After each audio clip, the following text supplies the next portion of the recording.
இப்போது சாம்பியன்ஸ் கோப்பையை கைப்பற்றி இந்தியா அசாத்திய சாதனை நிகழ்த்தி இருக்கிறது.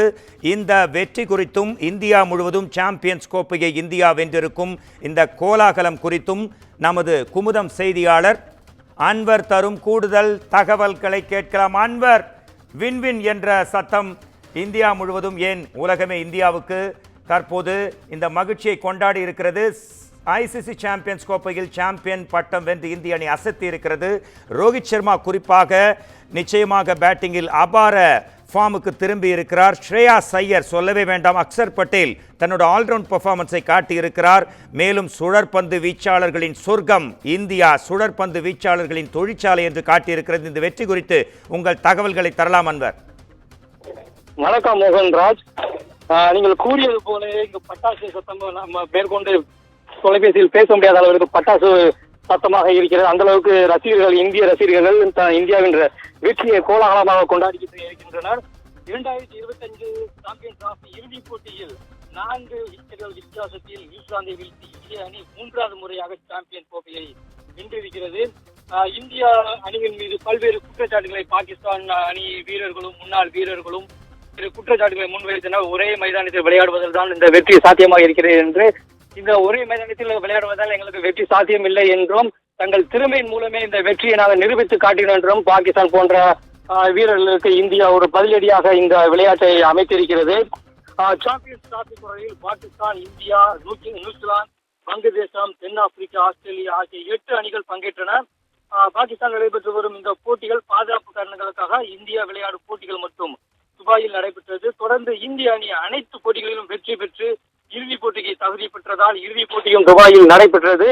ஐசிசி 2025 சாம்பியன் டிராபி குரூப் போட்டிகளில் ஒன்றில் கூட தோல்வி தழுவாத நிலையில் அரையிறுதிப் போட்டியில் ஆஸ்திரேலியாவை அணியை வீழ்த்தி இந்திய அணி நேரடியாக இறுதிப் போட்டிக்கு தகுதி பெற்றது. குரூப் போட்டிகளில் இந்திய அணியிடம் தோல்வியை தழுவிய நியூசிலாந்து அணி மீண்டும் இறுதிப் போட்டியில் இந்திய அணியுடன் மோதிய நிலையில் ரன்களில் இந்திய அணி அபாரமாக வெற்றி பெற்றது. சாம்பியன்ஸ் டிராபி தொடரில் ஒரு போட்டியில் கூட டாஸ் இந்திய அணி வெல்லவில்லை என்று பல விமர்சனங்கள் எழுந்தன. நாங்கள் டாஸ் வெல்லாவிட்டாலும் விளையாட்டில் அதிரடியை காட்டுவோம் என்று இந்திய வீரர்கள் அதிரடியாக விளையாடி இந்த வெற்றியை இந்தியாவிற்கு சமர்ப்பித்திருக்கின்றனர். சாம்பியன்ஸ் இறுதிப் போட்டியில் இன்று டாஸ் வென்ற நியூசிலாந்து முதலில் பேட்டிங்கை தேர்வு செய்தது. முதலில் பேட்டிங் செய்து களமிறங்கிய நியூசிலாந்து அணியின் தொடக்க ஆட்டக்காரர்களான ரச்சின் ரவீந்திரா மற்றும் வில்லிங் யார்ட் ஜோடி களமிறங்கினர். ஆரம்பத்தில் நன்றாக விளையாடிய நியூசிலாந்து அணியினர் இந்திய அணி வீரர்களின் பந்து வீச்சை, சுழற் பந்து வீச்சை தாங்க முடியாமல் அடுத்தடுத்து விக்கெட்டுகளை வீழ்ந்தனர். நிதானமாக விளையாடிய கிளென் பிலிப்ஸ், டேரியல் மிட்சல் விளையாடி வந்தனர். இவர்கள் 46வது ஓவரில் முகமது சமி பந்து வீச்சில் 63 ரன்களில் ரோஹித் சர்மாவிடம் கேட்ச் கொடுத்து டேரிட் மிட்சல் அவுட் ஆனார். நியூசிலாந்து அணியின் கேப்டன் மிட்சல் சாண்டர் களமிறங்கினார். ஆனால் 49வது ஓவரில் அவரும் ரன் அவுட் ஆகி ஆட்டமிழந்தார்.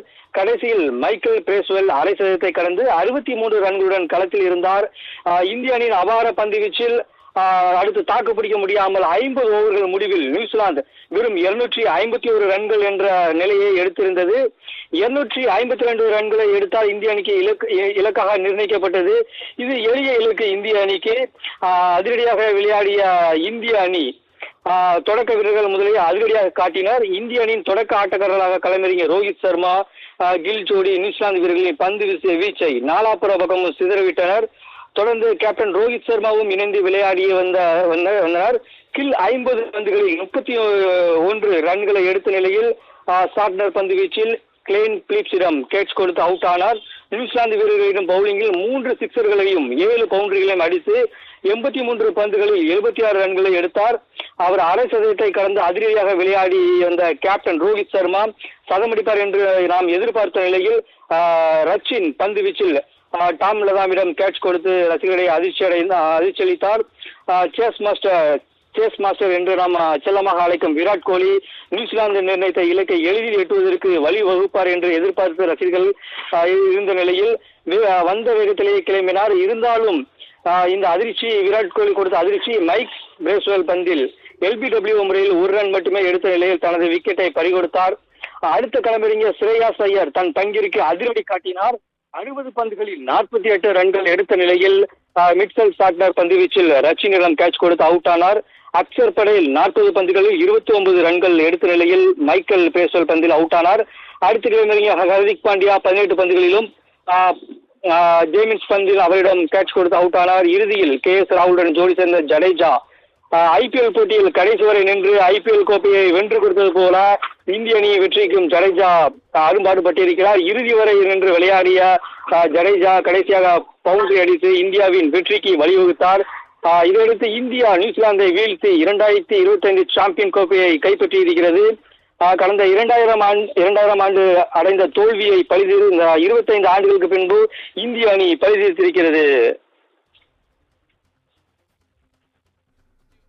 நன்றி, உங்கள் தகவல்களுக்கு, மகிழ்ச்சியான தகவல்களுக்கு நன்றி. இந்த சாம்பியன்ஸ் கோப்பையை பொறுத்தவரை ஆடி அனைத்து ஆட்டங்களிலும் வெற்றி வெற்றி வெற்றி மேல் வெற்றி. ஆப்கானிஸ்தானிடம் அடிதடி காட்டியது, பாகிஸ்தானை பந்தாடியது இந்தியா, ஆஸ்திரேலியாவுக்கு எதிராக அசத்தல் வெற்றி, நியூசிலாந்துக்கு எதிராக லீக் போட்டியிலும் வெற்றி, தற்போது இறுதிப் போட்டியிலும் வெற்றி. குறிப்பாக தமிழகத்தைச் சேர்ந்த சுழற்பந்து வீச்சாளர் வருண் சக்கரவர்த்தி, அவர் எப்படி சுழற்றுவார், எந்த திசையில் சுழற்றுவார் என்று நம்மனுக்கே தெரியாதவாறு வலைப்பயிற்சியில் ஈடுபட்டார். பல்வேறு நாடுகளும் இந்த வெற்றியை உற்சாகமாக கொண்டாடும் காட்சிகள். அது மட்டுமல்ல, சென்னை மெரினா கடற்கரை போன்ற அனைத்து பகுதிகளிலும் பெரிய LED திரை கொண்டு இந்த போட்டி காண்பிக்கப்பட்டது. அங்கு மக்கள் வெள்ளம், அங்கு கோலாகலமாக தற்போது இருக்கிறார்கள். நிச்சயமாக ரோஹித் சர்மா அவர்களுக்கு மேன் ஆஃப் த மேட்ச் கிடைக்கும் என்று எதிர்பார்க்கப்படுகிறது. மேன் ஆஃப் த சீரீஸும் இந்திய அணி வீரருக்கு கிடைக்கும் என்று நம்பப்படுகிறது. நன்றி.